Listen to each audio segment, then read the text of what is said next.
What's going on, traders? Hopefully today will be the last day that I do a recap like this in this format where it's kind of a long drawn out recap because I plan on doing two videos moving forward. One's going to be a short, which will be this type of recap where I kind of go quickly over the trades from the day and kind of tell you what's going on. It'll just be a nice, quick, short one.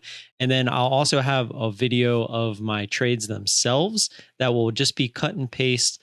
Uh, just the portions that I trade from literally first entry all the way to the exit. So if you want to watch the entire trade live, you can kind of see my thought process as I talk through it, as well as all my entries and exits, etc.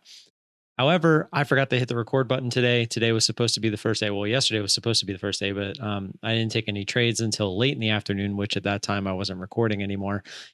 So today, when I got the trade on PAGS, which we'll go over here now, I just wasn't recording. But I went into OBS. I set a thing so it will auto record starting at 9:29 and 50 seconds every single morning, Monday through Friday.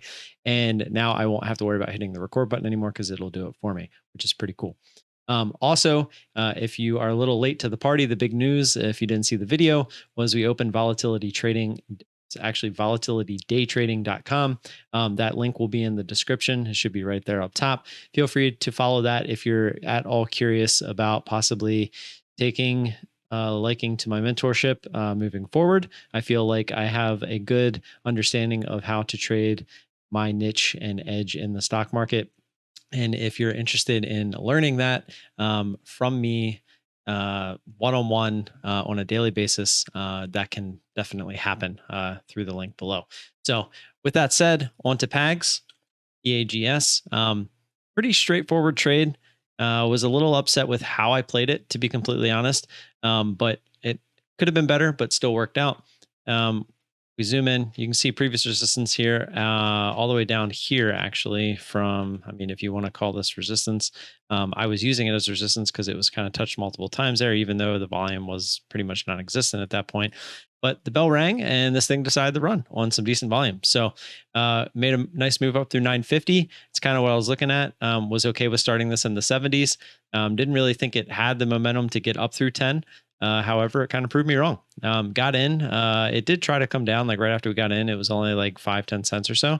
Was obviously looking for much more than that. We started it with 200 shares, so was looking for at least 15 cents there, or 25 cents, sorry. And that was kind of the plan. Hit the cover all 50. I think it put it at like 52 or 50. Yeah, I think it was 52. I guess we can take a look. 77. Yeah, would have been 52. However, decided to go higher. Tried 10, tried to come down a little bit, and then it ultimately went up to 10.09. I actually hit this when it rejected 10 the first time. And so we got another 200 shares. It was kind of close. And that's where I didn't really like how I played this. First entry was fine. Probably could have waited for a little bit more because it was still being a little bit slow. And then I added before 10. So if this moved up to 1020, I was basically forcing myself to add there again for the 112, just based on how I played it, which obviously in hindsight would have worked fine. However, I didn't like that I didn't wait for my first add to be up through 10. I hit it on the rejection at 10. And I don't really think that that was the right move.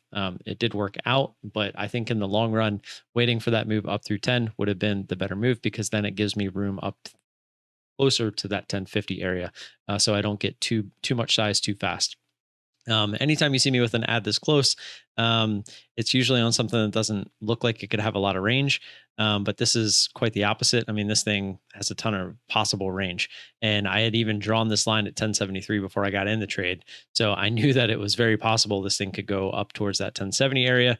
And I would not have left myself enough room for that at all. So a little mad at myself for that. Had we never got the ad, we still would have gotten our $50 down there at the 950 test pretty shortly after. And all would have worked out pretty much no matter what we did this trade. So that's the good thing about only trading intense moves is the odds of them working out are very good. How much you can squeeze out of them is a whole different story.